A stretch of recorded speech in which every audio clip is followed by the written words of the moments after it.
Oh, Mariella, we can't hear you quite yet.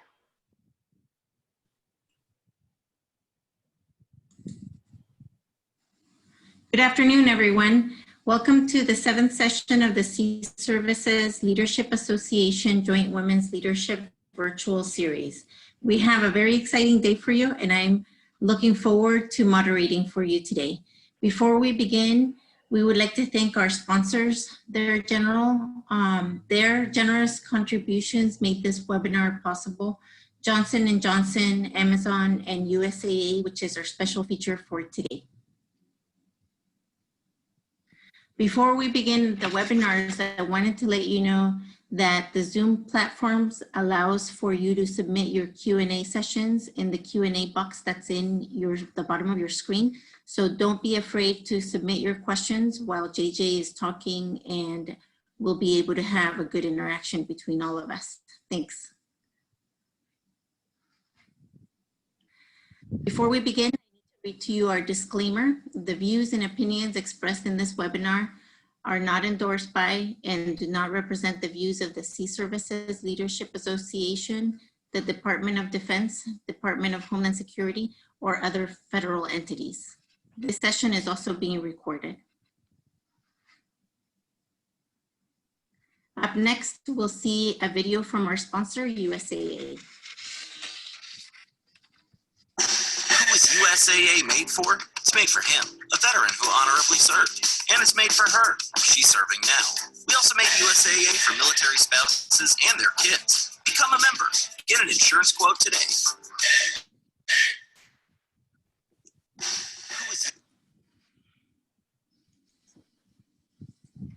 So my name is Major Mariela Peña. I've been in the Marine Corps for 24 years, and I am on the SSLA Board of Directors as the Marine representative. And it is my pleasure to introduce to you JJ Montanaro. He's a certified financial planner at USAA, and he's been with USAA for 19 years. He has retired from the Army and is joining us from Kansas City. So we're looking forward to the next Kansas City Chiefs game. JJ, over to you. Oh man, that's harsh. That's harsh. I'm actually in Maryland, in San Antonio, but I grew up in Kansas City. But after yesterday's Chiefs effort, I need a little break from the Chiefs. They had a tough day yesterday. Up the score. Yeah. Well, thanks for not mentioning that. That's good. Well, it's my pleasure to be with everyone today. And on behalf of all 35,000 or so employees here at USA, I want to thank you for what you do for our country on a daily basis. And when I think about all the different things I get to do as part of the military advocacy team here at USA, year in and year out, one of my favorite places to go is to this particular conference, because there's always a lot of engagement, a lot of good questions, a lot of energy, and it just makes you excited to be there. So even though I'm in my office and you're probably in yours, I'm still glad to be here with you today and look forward to working through this with you. But if it wasn't for our lawyers, we couldn't do anything. So let's go to the next slide, Julia. There you go. There's my disclosures on top of Mariella's disclosure. So I think we have everything covered. All right, next slide. All right, so today what I endeavored to do is talk about 10 potential, probably if you're watching this, you're not making them, but 10 potential mistakes and how you can avoid them. So that's the goal today. Of course, being somebody with a financial planning background and having spent a lot of years in that world, it's obviously going to focus on money. But I'm going to share some of my own experiences and some of my own mistakes as we go along. So we'll have a little fun with this. And again, as Mariela said, if you have questions, as opposed to me droning on for the next 45 minutes or so, we'll certainly do Q&A at the back end. But if you have questions, put them in the chat box or the Q&A box, and we'll address them. And that really, for me, is easier, because then, being as old as I am, I can be on topic and I can be thinking about whatever your question is, as opposed to trying to remember down the road. So then the number one, speaking of time and being old, the number one mistake is not leveraging time. And so when you think about that, essentially, if we look at our allies in the savings and investment game, probably the biggest ally we have is time. So next slide, Julia. And you may have heard of the Rule 72. essentially what you do is you take your rate of return, divide that into 72, and that will show you approximately how many years it will take for your money to double. So if you earned on an 8% return, your money would double every 9 years. And so you take those numbers and start to look at, hey, I made a $4,000 IRA or $5,000 IRA contribution this year. What is that going to be down the road if I average 8%? Well, you start doubling that, and it's pretty amazing what it can do for you. I was at an event just within the last week, and somebody else brought up the idea that compounding is really your ally in terms of time, but they pointed out to me, so we're always learning, they pointed out to me that sometimes it can be your enemy as well. So if you look at compounding from the standpoint of, for example, credit card interest, where the average credit card balance, the interest rate is around 16%, you can see how compounding can work against you. But in this particular case, hey, we want to put time on our side, so we're talking about compounding and compounding returns. One of the biggest challenges I think we all face is there's always a lot of stuff going on, right? There's always reasons why maybe we can't start our investment program, can't contribute to the TSP, can't save at this particular time. And I guess what I would encourage everyone to do is think about how you can. Maybe when I talk about contributing 10 or 15% to the TSP, you're shaking your head and saying there's just no way that can happen. But does that mean you couldn't do 5% or 3% or just get your foot in the door? So if you wait until you have the table absolutely perfectly set, guess what? It'll never happen, because life happens, and essentially you're gonna be your own worst enemy in terms of getting started. So how do we put time on our side? We don't wait until everything is perfect to get started. And that leads to that next bullet there. Start small and stay committed. Start small, I say that's primarily because, hey, if I did just such an inspirational job today, you left this workshop and said, I'm going to go home, punch in 20% into my TSP, and then a month later you realize, holy cow, we can't pay the bills. You're going to stop. And so I would much rather have something that you can build on, and maybe it's not the 10% or the 15% right away, but maybe it's something less that over time you can build on it. And we're always big fans here at USAA of making things automatic. If you have to make a decision every time you do something good, it's not a habit, one, and two, a lot less good is going to happen. So when I say make it automatic, payroll contributions into the TSP, automatic allotments into an IRA, systematic transfers into a savings account, all those things are things that happen without you having to make a decision. And frankly, they happen first, in terms of first out of the paycheck instead of last. Because again, much like making a decision, if you wait until the end of the month or the end of the pay period to do something good with your money, then again, likelihood is that there's not going to be that much left, or there's not going to be a lot of good happening. And my boss is a retired admiral, so he said this, and I thought, man, he's smart, right? So he shared this. He actually came out and watched me do a presentation at one point in time, and after he said, JJ, what's the best time to plant a tree? And I looked at him and I'm like, I don't know. And he said, well, now is the second best time. The best time was 20 or 30 years ago. And I thought, man, Admiral Byrd's a smart guy. And then I found out from somebody else that this was some sort of take on a Chinese proverb. So he's still a smart guy, but it wasn't his original thought. But I think the idea is really good. And the idea is that, yeah, maybe you would have been better off if you started 20 years ago. How many of us can say that? Maybe a lot of you aren't as old as I am, but I could certainly say that maybe 30 years ago. But the reality is the second best time is now. So if there's nothing else you take from this conversation today, it's just the idea that, hey, I'm going to get my foot in the door, get started, and start to build. All right, next slide. So Julia, we have a couple, I think we have 3 polls today. And so we're going to run our first poll. And I'm going to go, let's pop that poll up there. Have you ever regretted the purchase of a vehicle? So yes or no. And it could be a regret due to the being financially overcommitted. It could be all sorts of regret. I'll share my regret story with you here in a second, but we'll see what the poll numbers, how the poll numbers shape up here. And then if you have a really good story that you can put in about a 1 paragraph in the chat box, I'm going to pop my chat box up. Then we're going to, I'm going to, if you don't want to, if you're willing to share your address, or maybe the folks here at the conference have your address, I'm going to send you some coffee. So give us a really good, actually a really bad car story, a good bad car story or vehicle story, and we'll send you some coffee. I'm going to let Mariella, I'm going to let you, Mariella, pick the bad one. So you get to pick the best of the worst. Before we do that, JJ, we have a question from Laura. Okay. And she's asking, dealing with other must pay things like student loans, car payments, kids' tuitions, how do you know where to best allocate that money you have? Should we pay more on the principal of those longer term payments, or invest more hoping that the investments will grow? That's a great example. That was Laura.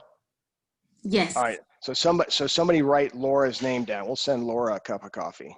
Okay, Mariella, I'm going to leave that to you. So you now have to pick. I will. You have to pick the worst story. Figure out who Laura is. Laura will send you some coffee. But I think that illustrates exactly what I was talking about. Is there's so much stuff going on. How do you ever know when to start? And I think that's a great example of figuring out, looking at, okay, I've got one thing that would be top of list in terms of maybe preventing me from saving for now or saving for later would be like high interest credit card debt, because if I'm paying 16%, that's not something I'm going to beat.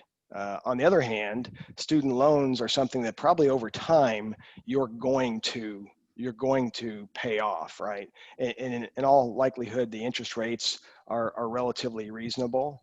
So that would be a good example of something that you might be able to dual save and dual pay down debt. So I think that's the kind of the calculus that you have to do, but I would be looking at interest rates, tax deductibility, and figuring out what makes sense.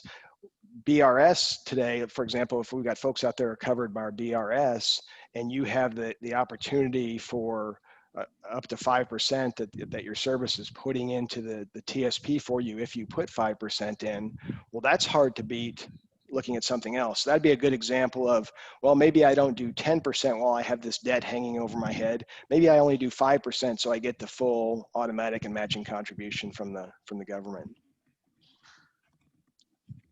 Does that make sense?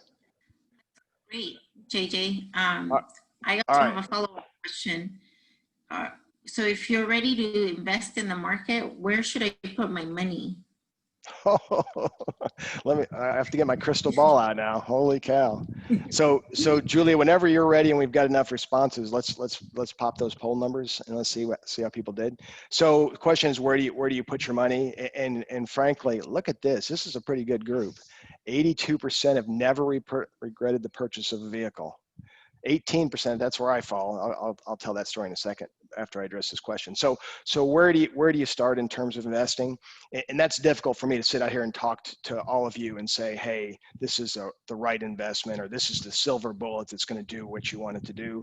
But what I always focus on when folks ask me that question is just the idea that, well, the one thing which is kind of a universal truth, is that you need to make sure whatever you're doing, wherever you're putting your money, it aligns with the time horizon of the reason you're putting it away. And so this is a simplified example, but if I'm paying the mortgage next month and the money I've set aside for that, guess what? It's going to be in something that's safe, stable. It's going to be in a checking account or a savings account. On the other hand, if I have a vacation next year, not really on the other hand, but really on the same hand, if I have a vacation next year when we're back able to take vacations, then I also, money that I'm setting aside for that, I would want in something safe and stable, maybe a savings account. But if I'm saving for my kids' college, which is 15 years from now, then all of a sudden I could start to look at other things like bonds, stocks, mutual funds, exchange traded funds. And so that's really when you start to dig into the details of how you create your own plan. in terms of where you put the money. But I think a couple of things that, again, make sense, along with aligning with the time horizon of your goal, are watching your expenses. So you could do literally the same type of investment in place A, and in place B, it could cost 1% more. So that extra cost could reduce your rate of return. So you want to keep your eye on your expenses, align with the time horizon, and then pick a portfolio or investment that makes sense. A lot of times, one of the things that I think we'll talk about it today is the life cycle funds within the TSP. So if you're familiar with those, that's kind of a neat way to have a professionally developed portfolio based on the time horizon of the goal. In this case, when you see the life cycle 2030, that's designed for somebody who's retiring in 2030. Now, not retiring from necessarily from the military, but retiring. So retiring from the workforce. And so that portfolio, if you look at it, and you can go to the TSP website, and they have a cool slider bar that will walk you through how those life cycle funds work. But you can move the portfolio, and you'll see they can tell you today what it will be in 9 years from now, and you'll see over time it gets more and more conservative.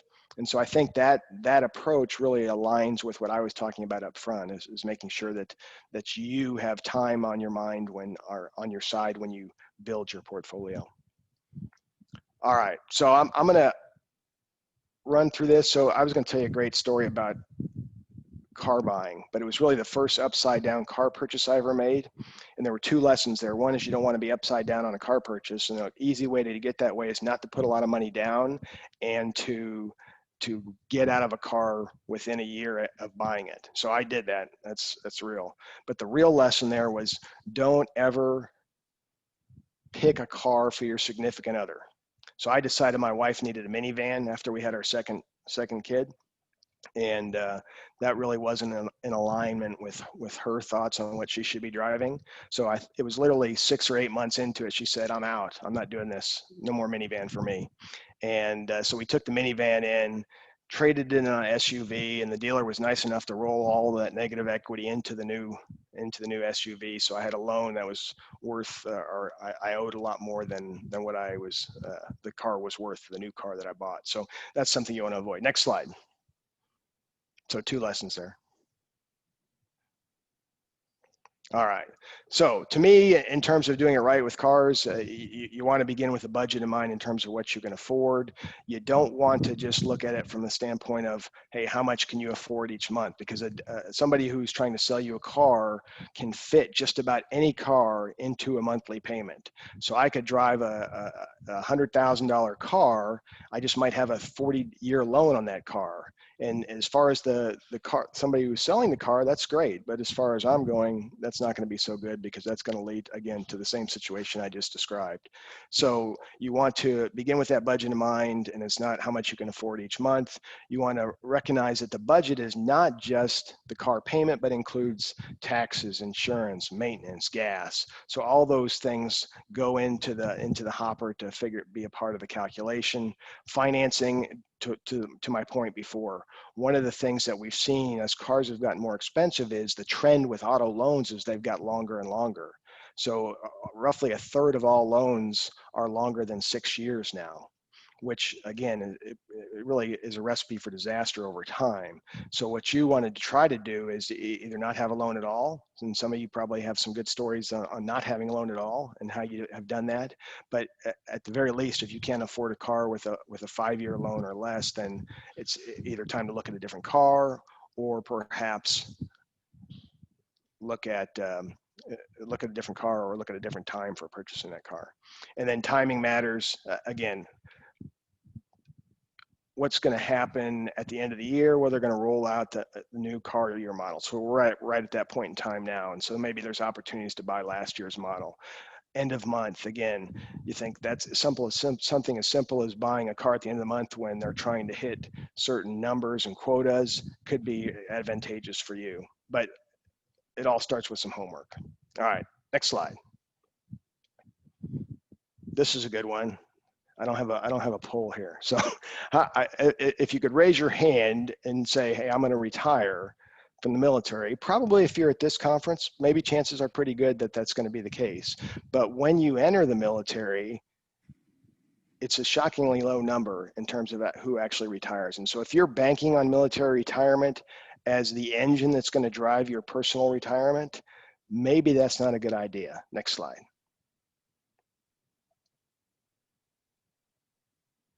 So I say a long shot, and again, maybe that's not the case for you, but if you look at the overall macro numbers, it's like between 15 and 20% of those that enter the military actually retire from the military. And when you look at that military retirement benefit, it is really good. So when you look at pensions, so retire, get a monthly check like you would get out of the military, those are really disappearing primarily because they're so expensive. So if you look at civilian corporations out there that offer pensions, the number that do has shrunk about 80% since I entered the workforce. So primarily where you see them is in the public sector or in the military. And even USAA, where I'm at, when I first got at USAA, we did have a pension. And 3 or 4 years into my time here, the company assessed it and probably based on cost decided, hey, you know what, this doesn't make sense for our membership. So when you look at that pension, it is a great opportunity, it is a great benefit, it's worth a ton, but it is a disappearing, it's a little bit of a unicorn. Working forever is unlikely. So how many folks out there have a plan to work forever? Last year, the Employee Benefit Research Institute does each year what they call a retirement confidence survey. And it's an interesting study. It talks about how much people are saving and how much they have and where they're at. But one of the questions they ask, and they ask this question both to retirees as well as to those that are still in the workforce. And the question is, hey, do you plan on working for money when you retire? So maybe it's a part-time job or something, but is that part of your plan? And the interesting disconnect there is that 80% of workers say, yes, I'm going to work part-time at Walmart or doing something I like, but I'm going to get a paycheck, and that's part of my calculations for how retirement ready I'll be. But the reality, when they go back and then they ask retirees, less than 30% actually raise their hand and say, yes, that's something that I am doing. So the expectation for those in the planning mode is that, yeah, I'm going to do that. I'm going to supplement my income from military retirement and Social Security, my portfolio, with some extra income from a job. Once they get there, that doesn't happen. So ultimately, in my mind, the thing that you can control out of all this is not military retirement, because whether or not you want to serve 20 years, maybe you're not able to, whether it's medical, whether it's family, whether it's needs of the service. So you don't necessarily have 100% control over being able to retire from the military. On the other hand, you do have control over whether you make a contribution to the thrift savings plan. Now, granted, just like we talked about a second ago, maybe you couldn't do all you want to do there, but you are able to do it. And then finally, you have to keep your eye on Uncle Sam. And that when I say that, I'm talking about taxes, making sure the reason we talk about the TSP, the thrift savings plan, IRAs, Roth IRAs, is there's some incentive there from a tax standpoint to save for retirement. But the reality is that may not work for you. I had a couple that I worked with when I first got to USAA, and they were both in the medical profession. They had a vision of working until they were about 42 or 44, and then they were going to go into the third world, ply their trade, help people, and then come back and retire. But given that plan, they had a window of probably 15 or 20 years where they needed money and they needed access. And so if their savings plan was solely tax advantaged retirement vehicles, then it might not provide them the access that they wanted in that time frame between, let's say, 44 and 59 and a half. So it's just something that you need to pay attention to, both from an access standpoint, being able to access the money, but also from a tax benefit standpoint, because there's certainly tax benefits out there for taking advantage of the thrift savings plan or a Roth or something like that. All right, no questions? Next slide. This is a good one. So this is coming from the guy that's sitting in a new house with the sun shining on him because he has no window coverings. Housing mishaps. this really hit me. So back in 2006, 7, 8, at that point in time, I was working with members. And so if you can remember the Great Recession, what kicked that all off was really a bubble in the housing market. And really the housing market collapsed. And so a lot of folks that had bought houses, maybe not with the right perspective or the right approach, in the military were caught short when they got PCS orders or became reluctant landlords, if you will. And so that's why I've got that as mistake number 4. Let's go to the next slide. And my key takeaway on this one is just, hey, if you're not certain about it, don't do it. Ultimately, housing is an equity. Real estate is an equity. So when it's an equity, when I talk about equities, so we're talking about stocks, and we talk about, from a characteristic standpoint, the idea of volatility. Things go up and things go down. And historically, while the market in real estate has gone up, not dramatically, but it's gone up with inflation, there's no necessary guarantee that it's going to go up. And so I think the big thing on that front is to make sure you walk through those what ifs. So what if we get PCS orders, or I get PCS orders in a year and a half instead of 3 years that I was anticipating? What if something happens to the AC unit and I have to replace it, because all of a sudden the burden of taking care of that property and maintaining it is on me? So walking through those what ifs and making sure you're prepared is a good way to step into home ownership.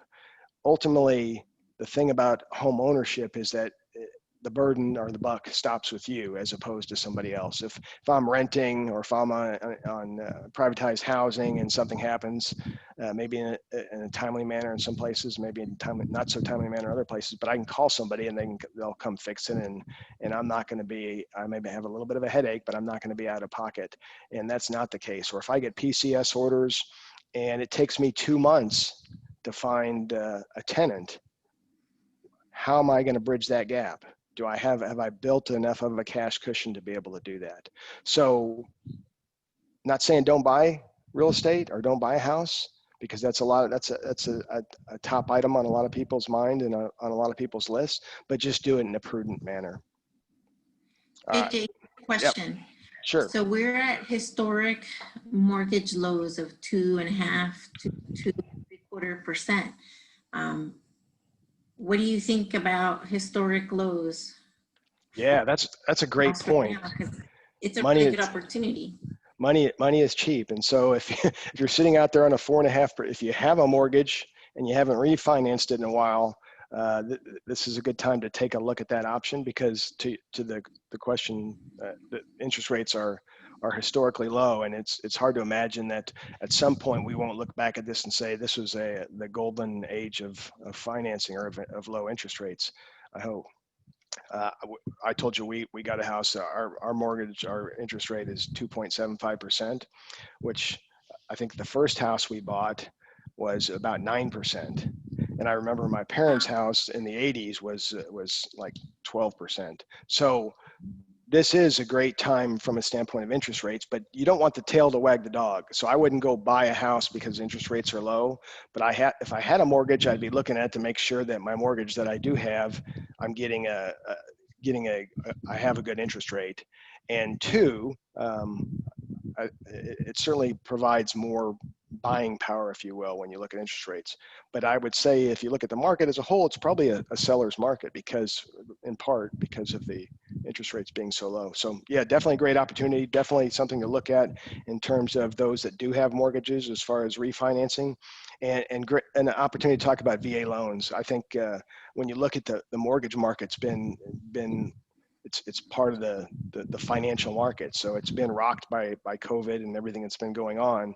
But one of the things that has kind of stood as a pillar in terms of the bond market is VA mortgages, because the backing that the government provides for those loans make them actually very attractive to investors. So when you look at different types of mortgages, maybe the VA, having a VA loan or having access to a VA loan is provided more opportunity to be able to borrow today than if you were going out to buy without a VA loan. So that's something to look at. It used to be that when people talked about VA loans, they talked about them being slow, being more expensive, bad interest rates, and all that's not true. It's actually the opposite, especially today. So JJ, we have another question Sure. from an anonymous attendee. And the question is, many of my military colleagues have purchased homes in various duty stations. Will rent them out to tenants with the hopes that tenants will continue to essentially pay their mortgages, and then they can sell their houses at a profit. Is this a wise investment strategy or simply risky? Yeah. So it depends, right? It could be, and I think that's the piece that you have to be prepared for, and I think if you do that, if you look at the transaction, both sides of the home buying transaction, there's probably 10 to 15% cost in there in terms of what it costs to buy, sell, and all the title stuff and everything. So if I bought a house, let's say I bought a house with nothing down with a VA mortgage today, and that was my whole point about the what ifs, and then I'm forced to find it. Let me go back, because that wasn't the question. If you do that, then you have to be prepared for not having a tenant. Yeah, so it's great that somebody else is going to pay your mortgage, and I like that idea. But if you don't have a tenant, who's going to pay it? Because you're living 500 miles away or across the country. Are you financially ready to be able to make 2 mortgage payments while you look for a tenant? Or are you financially ready to replace the AC on a house that you don't live in because the tenant that you have doesn't have AC? And so I think that the key thing there is, can it work? Well, certainly it can, but you just have to put yourself in position so you're not surprised and you don't have any you don't have a real negative experience from doing that. So I use the term reluctant landlord up front, and that's what you don't want to be. If you want to be a landlord, that's cool. Put yourself in position financially to be able to do that, and then do it. And it's like any other investment. It can certainly work for you. Great, JJ, thanks. So we have a hand raised by Tasha Sadowitz. So we'll give her a second to unmute her microphone so she can talk. Cool. Hold on for just a second. Tasha, over to you. See, this is why I like coming here. I've done dozens of virtual events like this, and nobody has ever spoken. So Tasha, let's send Tasha a cup of coffee. Oh, she was answering a question. She still gets a cup of coffee, Mariela. Okay, will do. Let's go to the next slide. All right, savings deposit program. So if you are deployed, I always like to say this because we had all those disclosures up front from our lawyers, and so I always like to say 10% guaranteed. I wonder, I should have put a poll here, but I wonder what percentage of you have actually used the savings deposit program. Next slide. Great opportunity to build short-term savings. Once you're deployed into a tax-free combat zone, you can earn 10% interest in this DoD savings account by going to finance. It continues to earn interest up until 90 days after you return. There is somewhat limited in terms of access, so you don't want to use it like a checking account. You have to go through the command to be able to get the money, I think. But again, when you can say 10% and without any risk in today's environment, when you can earn virtually no interest on most checking, savings, that sort of accounts, this is a great way to accumulate some. I had a sergeant in the Army Reserve did a great job with this when she was deployed, and was able, among other things, to put away the money here, earning 10%, pay off a lot of debt. But that all began because she went into it with a plan, figured out, okay, here are the check mark 3 things that I want to accomplish. I want to pay off my remaining credit card balance. I want to pay off my car, and I want to accumulate money in the savings deposit program. So if you have the opportunity, which again, in this environment that we have lived in really since 9/11, you probably have had it multiple times or will have it. It's a great way to take advantage of a unique opportunity. Next slide. All right. I think I have yeah. This is actually a point where Julia, if you could pull up that next poll question. All right, so I'm going to ask you guys And if somebody wants to earn some coffee, they're going to come in the chat box and tell us a good story, some details, because we've put up the poll question there. What's been your top money move during a deployment? So when we did our, so I actually really only had one deployment. So I was spent about 6 years on active duty in the Army back in the early 90s. And then I went into the Army Reserve, stayed in the Army Reserve in 04 to 06. So for about a 15-month deployment to Afghanistan. That was kind of my major deployment. But when I did that, we did some cool stuff. We converted some traditional IRA to Roth IRA. We did wood floors in our house at the time. So there was some financial goodness coming out of that. My wife was able to take charge of the finances and didn't give them back when I got back. So that was traumatic for me. But anyway, so what has been your top money move during a deployment? Anybody come up with any in the chat box? Did anybody want to earn some coffee, Mariella? Not yet. We'll give them a minute. Okay. And I'll let you know as soon as something comes up. Yeah. For mine, it's always paying down debt. I always, every deployment, I was able to get out of debt and create a savings account for a rainy day fund. Did you ever use the savings deposit program, or? Oh, I put you on the spot. You went mute on me, Mariella. Oh, yes, I've used the savings deposit program, and I've been able to save some good money for a rainy day fund and then pay down debt for every deployment. That's always That's good stuff. I mean, because the reality is most of us are going to experience, or you're going to experience, increased income because you're going to have additional allowances. You're going to have reduced expenses in the form of, if nothing else, lower taxes, and that should be an opportunity to do something. So the question is, what was it that you were able to do? Yeah, from Laura, we have that she saved all of, here's her comment. I saved all of my United Nations pay during my deployment to Haiti, that I bought a car last model year that the dealer was trying to get off the lot in cash. Bam. Granted it was, but oh well, at mom life. All right, so Laura can have some coffee. Maybe Thanks, 2 cups. Laura. Yeah. Thanks. Yeah, I mean, so really that's a great example. So I told you we got some wood floors. We converted some traditional to Roth. We also got a new car as well. So it's not all good. All right, whenever you're ready to pop that poll, Julia, that's fine. Saved, a lot of savers, paying down debt. Yep. Okay, 9. So nobody bought anything. You guys are either a bunch of liars or just think that's we're going to track you down. So I have from Crystal Gomez, and she said, paying off property we will build in our forever home. Plan is to build and have a house and property paid off by retirement. Wow, that's ambitious, Crystal. Good luck. Yeah, that's cool. That's good though. I always say that the reality is the difference between somebody who's successful financially or a couple that's successful financially is having those goals. Because too often as a financial planner, I'll talk to people, ask them what their goals are, and I'll kind of get the deer in the headlights look. So having goals that are specific, like Crystal says, it's got a clear timeline on it. That really, to me, is the power that motivates you to do the tough stuff.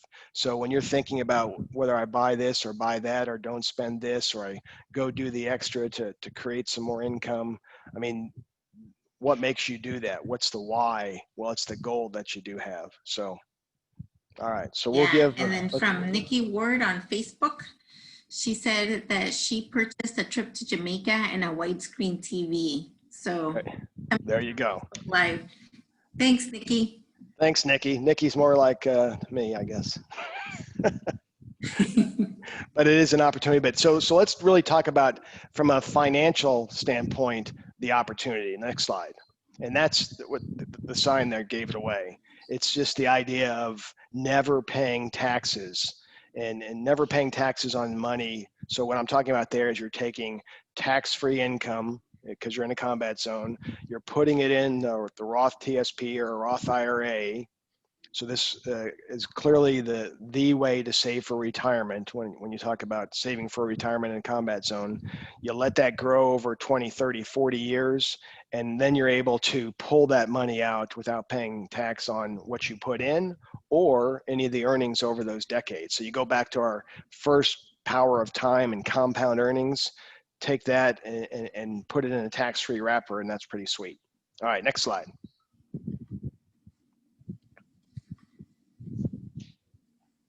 Okay.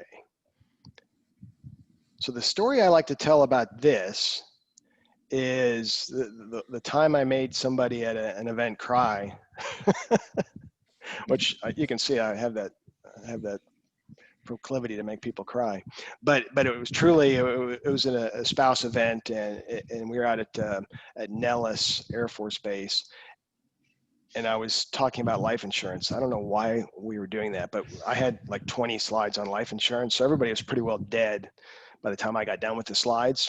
But other than the one person that came up to me after and was crying, and she was upset because she had kind of realized this, but hearing it again right in front of her was a bad thing from the standpoint of, holy cow, maybe we're short. Because they had, that particular family had PCS from Florida to Nevada. They had a house in Florida. They of course bought a new house when they got to Nevada. There were 5 kids. She was a stay-at-home mom, and her spouse was getting ready to deploy. The good news on it is that she had talked to somebody locally, and they said, oh, there's no way with 3 weeks to go we can get you through the insurance application process. Good news is that USAA was actually able to get her through that process, or get them through that process, and get some additional coverage for her spouse. But the bad news was, and the lesson I hope everybody can take from this, is just the fact that life insurance, like a lot of different types of insurance, is not really a fire and forget type deal. So as your life changes, so too should your coverage. And I say that from the standpoint of, well, if you have kids, you buy a house, you leave the military, all those things are what we would call life events, right? And as you have those life events, somewhere in the back of your mind, I realize it's not going to be top of mind, but somewhere in the back of your mind ought to be the idea that, hey, I'm going to take a look at the life insurance coverage we have and make sure it's adequate for us today. So maybe it was adequate when we were 22, but is it adequate when we're 30? And the answer to that question probably varies as you've had those life events. So SGLI could be more than enough, or maybe it's not. And I don't know the answer to that. Their life insurance, the VA actually has a life insurance calculator at the VA website. We have one at USAA, but you can go in there and determine, hey, what are your goals? And when I say goals with life insurance, I mean like how much debt do you want to pay off, how much income do you want to replace, and figure out where you stand relative to where you should be with life insurance. Next slide. I think I probably covered all the next slide. Key question, again, how much is enough? And that's where those calculators can help. The acronym LIFE. So why do you have insurance? To pay off liabilities, to replace income, for final expenses, and for education and other goals. All right, next slide. All right, this one I think is my favorite slide, because I think a few years ago I wrote a story. It was a millionaire in the military. It's probably somewhere out there still, but the whole point was nobody that's sitting out there today joined the military to make a bunch of money. I mean, you're serving the country, and that's a beautiful thing. But the reality of the military pay system is it's set up for you to be successful financially if you take advantage of the way it's set up. So let's go to the next slide.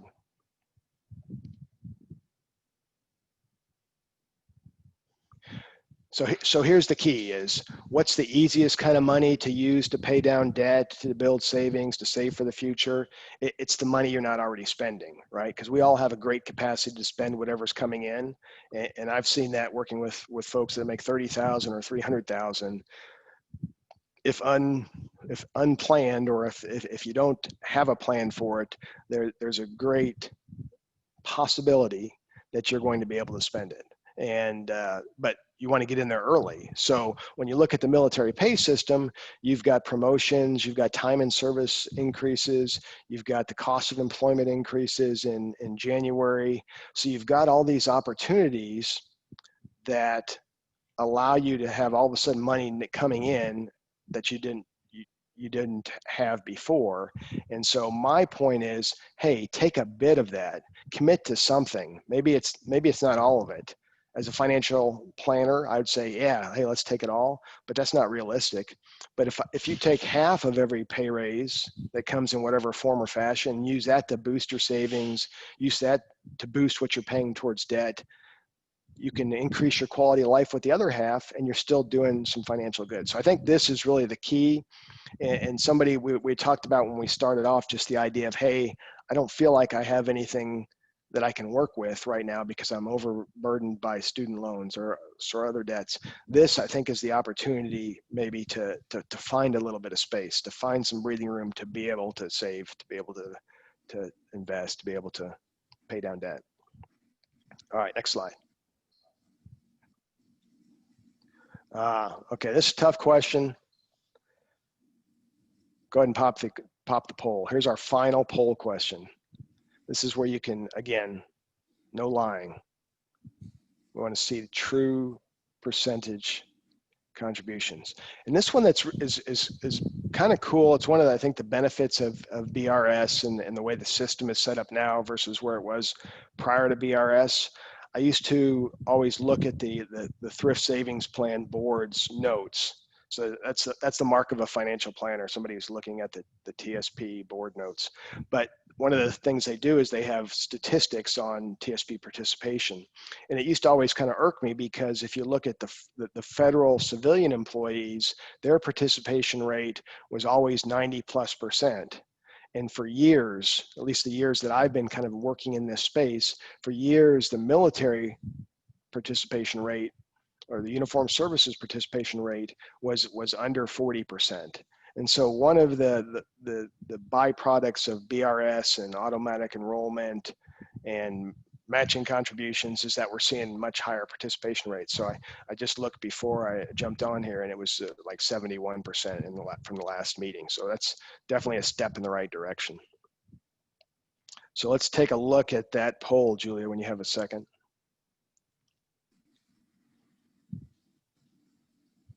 Zero.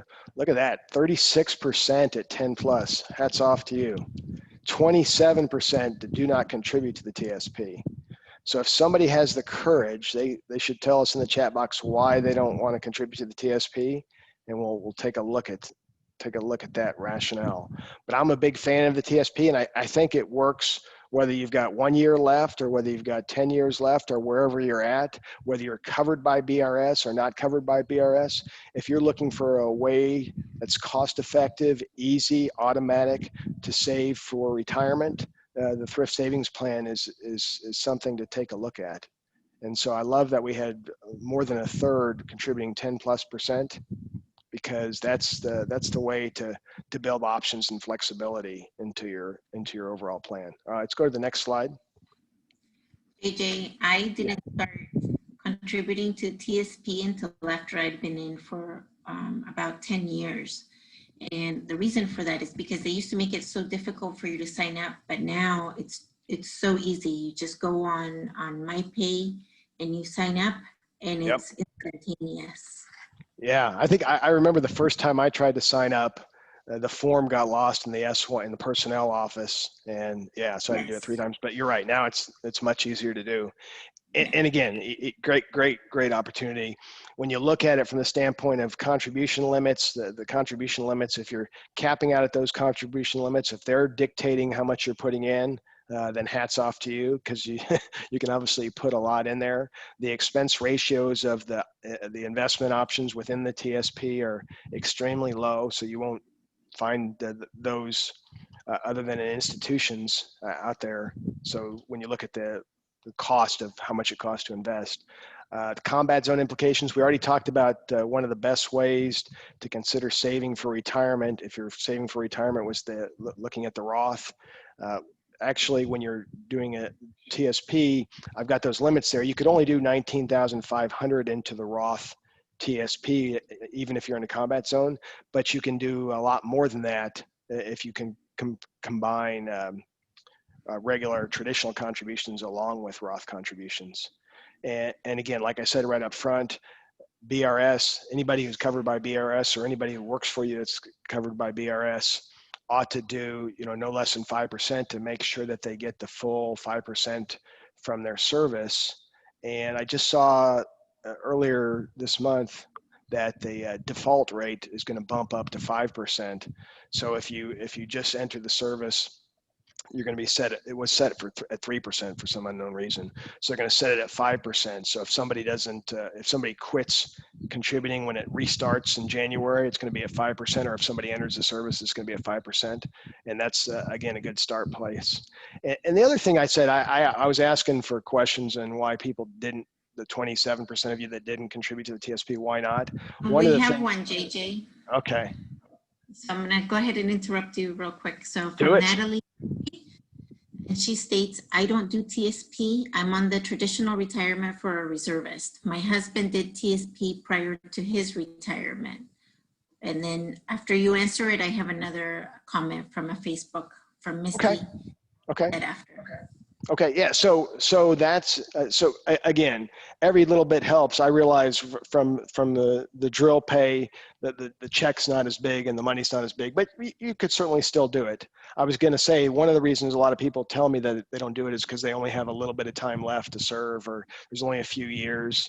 And the reality is that's my last bullet on the slide was just that, hey, if you set up the TSP account, I think the threshold was like $500. If you have $500 in there, you can leave the money in the TSP. You can roll it to a new employer plan.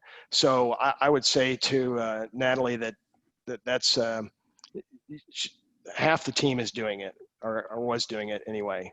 And so maybe the question for Natalie would be, or if somebody else is, are you doing the 401k at work or 403b or whatever's happening? I'm just looking for opportunities for folks to save for retirement. Okay, Go ahead, the next comment is from Miss Prost.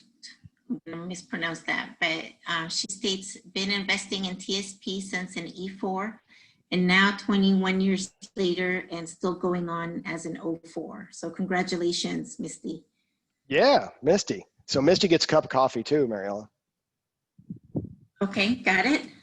That's a great story. I'm not going to ask how much she has, but that's a great story of compounding and how it works. And there have been, no doubt, ups and downs there. And one of the things in an environment like we're in right now, where there's just so much craziness, there's so much news, there's so much emotion out there, one of the things you don't want to do is let that throw you off your game in terms of saving. In this case, we're saving for retirement. So retirement is maybe 20 years away or 30 years. Again, I'm talking about being 60 or 55 or whatever it is. So what happens in the markets today shouldn't really be something that puts us off or keeps us from doing the right thing. And so Misty, hats off to you for starting early and sticking with it. Good stuff. So JJ, I have another question from an anonymous attendee. So it says, my husband and I both max TSP and Roth annually. Any suggestions for additional investments? So I think that, so again, so anonymous, because they're anonymous, they can't get any coffee, but they would have. But what I would say to that is when you get to that point, you're doing the retirement stuff well, it sounds like, obviously, since you're maxing out those, but from an access standpoint, maybe there's a place for money outside of any sort of retirement plan. So I kind of touched on this earlier, but just the idea of, yeah, you get tax advantages by doing the formal retirement plan / IRAs. But if you want to pull that money out, maybe you're going to pay taxes on it, or maybe it's going to be, maybe you're not going to be able to pull it out without penalties or strings attached. And so a lot of times it makes sense for folks to save money outside of those retirement plans as well, because not every goal we have is retirement. Maybe I'm saving for a vacation, or maybe I'm saving for a home purchase when I'm 45 or whatever it might be. So I think having access to money outside of those retirement plans is good. The people that I've seen that are the most happy when they get to retirement, and again, when I talk about retirement, I'm talking about retirement age, retire from the workforce, are those that have pots of different type of money. So if you had everything, for example, in a traditional retirement plan, that's great. But when you pull that money out, it's all taxable as ordinary income, which then it makes it almost a disincentive to pull the money out. And Roth is another option. But if you've got money in a currently taxable account, like a brokerage account or a joint mutual fund account or whatever it might be, that money, you might perhaps pay capital gains on it if you bought or sold things or pulled money out, but there wouldn't be any government restrictions or tax code type implications of pulling the money out. So I think having those different buckets of money might be the next step for somebody like that who's doing a great job with their retirement saving. Great, thanks. I think we have one more. Was that number 9? Yes. All right, so this is actually final mistake, and not very many people make this mistake. I think the take rate on the survivor benefit plan is about 80+%. But the survivor benefit plan is a way to protect your loved ones in the event that you retire or you're retirement eligible from the military and something happens to you. Your spouse or would be eligible for up to 55% of whatever your retirement benefit is. Next slide. And so that's one of those things that, does it fit every situation? Not necessarily. If your spouse is older than you or you're dual military, I mean, there are situations where maybe you don't want to pay the cost for the protection that the survivor benefit plan provides. But frankly, it's not really very expensive. It's 6.5% of the covered retirement pay. And that 6.5% is taken out on a pre-tax basis. So depending on what your income is, that maybe the cost is 4%. So if you decide not to take it and wanted to use whatever was left over to buy insurance or do something like that, you wouldn't have 6.5%. You'd have 4% of your after-tax income amount. But it does, like I said, cover 55% of the covered basis. Retirement pay pays an inflation-adjusted benefit, which I think is really pretty powerful. And it doesn't require any decisions on the part of the beneficiary. So one of the things that is pretty cool about it is it essentially becomes a paycheck for the surviving spouse. And when you look at how much, we talked about it up front, the military retirement and the fact that pensions are expensive and going away in so many different parts of the economy. But when you look at, so my example is an 05 at 20 years, what is that military retirement worth? Well, probably $1.3 million or something like that if you had the actuaries run the numbers for you. So when you look at the survivor benefit plan, the protection it provides is 55% of that value, or it could provide. So that's a big chunk of insurance or a big chunk of money. So it's something that you really want to take a close look at. And again, I'd start where I began or finish where I began. It's maybe doesn't work for everybody, but for a lot of people, it's great protection at a reasonable cost. Okay, I think I made it. I didn't leave enough questions, enough time for questions, but Mariella, I'm next slide. I think I'm done with my slides. Yes. So I failed on many fronts, but I did finish before the deadline. Yes, thank you, JJ. We have one quick question, and we're gonna have to answer it via text because we're running out of time. Okay. Well, if you send that question to me, I'd be happy to answer that question. So again, so it's about car leasing versus car buying. So I'll let you answer it separately. Okay. But for everyone that's on the call, definitely JJ, thank you for being with us again this year, and we look forward to having you again next year in the 2021 series. I can't wait to see everybody face to face. Yes, face to face. And then for our next webinar is Making the Successful Transition, Female Veterans in Corporation. That's presented by another one of our sponsors, Johnson & Johnson. And that's on Monday, October 19th at 4 p.m. Eastern Standard Time or 1 o'clock in Pacific Standard Time. We look forward to having you with us for next week. And as always, Thank you for considering to become an SSLA member. You can join SSLA and get your voice heard and make a difference along with other women that are in the service. And we would like for you to consider joining us for SSLA and the Joint Women's Leadership Symposium. The series, you can connect with us via Facebook, via LinkedIn, Twitter, or Instagram, and then you can go to our website to look up our upcoming events. So stay tuned. Thank you. And then lastly, and I already mentioned this already, is we've already started working on the Leadership Symposium and Career and Transitioning Seminar for 2021 in the spring of next year.